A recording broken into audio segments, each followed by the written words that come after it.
ଦୀର୍ଘଦିନ ପରେ ଏକାଠି ନଜର ଆସିଛନ୍ତି ସିଦ୍ଧାନ୍ତ ମହାପାତ୍ର ଓ ମାମା ମିଶ୍ର। ତେବେ ଦର୍ଶକ ବନ୍ଧୁ, ଆପଣମାନେ ତ ସମସ୍ତେ ଜାଣିଥିବେ ସିଦ୍ଧାନ୍ତ ମହାପାତ୍ର ଓ ମାମା ମିଶ୍ରଙ୍କୁ ଆପଣମାନେ ସମସ୍ତେ ଜାଣିଥିବେ। ତାଙ୍କ ଅଭିନୟ ତ ଆପଣମାନେ ବହୁତ ସାରା ଏକାଠି ଅଭିନୟ କରୁଥିବାର ବହୁତ ସାରା ଓଡ଼ିଆ ସିନେମାରେ ଦେଖିଥିବେ। 90 ଦଶକରେ ସିଦ୍ଧାନ୍ତ ମହାପାତ୍ର ଏବଂ ମାମା ମିଶ୍ର ବହୁତ ସାରା ଓଡ଼ିଆ ସିନେମାରେ ଏକାଠି ଅଭିନୟ କରି ବେଶ ଲୋକପ୍ରିୟତା ହାସଲ କରିଥିଲେ। କିନ୍ତୁ ସୁଟିଂ ସେଟ୍ରୁ ଦୁହେଁ ପରସ୍ପରଙ୍କୁ ଭଲ ପାଇ ଶେଷରେ ତାଙ୍କର ବାହାଘର ହୋଇଥିଲା। ବାହାଘର ପରେ ଆଉ ମାମା ମିଶ୍ର ଏତେଟା ଆଉ ଓଡ଼ିଆ ସିନେମା ଜଗତରେ ନଜର ଆସୁନାହାନ୍ତି। ବାହାଘର ପରେ ମାମା ମିଶ୍ର ଆଉ ସିଦ୍ଧାନ୍ତ ମହାପାତ୍ର କିନ୍ତୁ ବହୁତ ସାରା ଓଡ଼ିଆ ସିନେମାରେ କାମ କରୁଥିଲେ।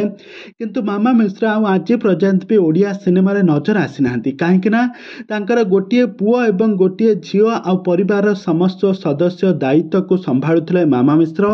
ସିଦ୍ଧାନ୍ତ ମହାପାତ୍ର କେବଳ ସେ ଅଭିନୟ କ୍ୟାରିୟର ଉପରେ ଫୋକସ୍ କଲେ ଆଉ ତାଙ୍କର ପରିବାର କଥା ସେ କିଛି ବି ନ ବୁଝି, ତାଙ୍କ ପରିବାରରେ କ'ଣ ଚାଲିଲା କ'ଣ ନାହିଁ କିଛି ବି ନ ବୁଝି ତାଙ୍କ ଅଭିନୟ କ୍ୟାରିୟର ସେ ସିନେମା ଇଣ୍ଡଷ୍ଟ୍ରି ସୁଟିଂ ସେଟ୍ରେ ସବୁବେଳେ ବ୍ୟସ୍ତ ରହିଲେ।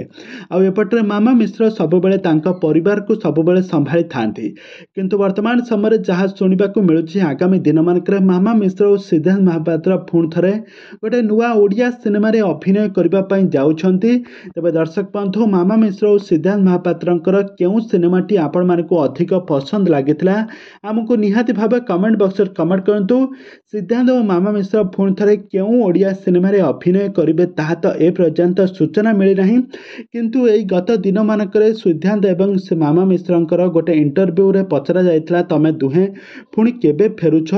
ତାପରେ ମାମା ମିଶ୍ର କହିଥିଲେ କି ଆମେ ଦୁହେଁ ତ ସବୁବେଳେ ଏକାଠି ରହିଛୁ, ସବୁବେଳେ 20 ବର୍ଷ ହେଲାଣି ଏକାଠି ରହିଛୁ, ଆଉ ପୁଣି ଫେରିବୁ କ'ଣ? ତାଙ୍କୁ ଯେତେବେଳେ ଦର୍ଶକମାନେ ପଚାରିଥିଲେ ତମ ଦୁହିଁଙ୍କର କେବେ ଦୁହିଁଙ୍କର ଏକାଠି ସିନେମା ଆସିବ, ସେ କହିଥିଲେ ଖୁବ୍ ଶୀଘ୍ର ଗୋଟେ ନୂଆ ସିନେମା ଆସିବ। ଭଲ କାହାଣୀକୁ ଆଧାର କରି ଯଦି ଗୋଟେ ନୂଆ ସିନେମା ଆସେ ମୁଁ ନିଶ୍ଚୟ ଭାବେ କରିବି ସିଦ୍ଧାନ୍ତ ମହାପାତ୍ରଙ୍କ ସହିତ। କାହିଁକି ନା ଦୀର୍ଘ ଦିନ ହେଲାଣି କରିନାହିଁ। ଆଉ ବର୍ତ୍ତମାନ ସମୟରେ ଆମ ପୁଅ ଏବଂ ଝିଅ ବଡ଼ ହୋଇଗଲେଣି, ସେ ବାହାରେ ପାଠ ପଢ଼ୁଛନ୍ତି।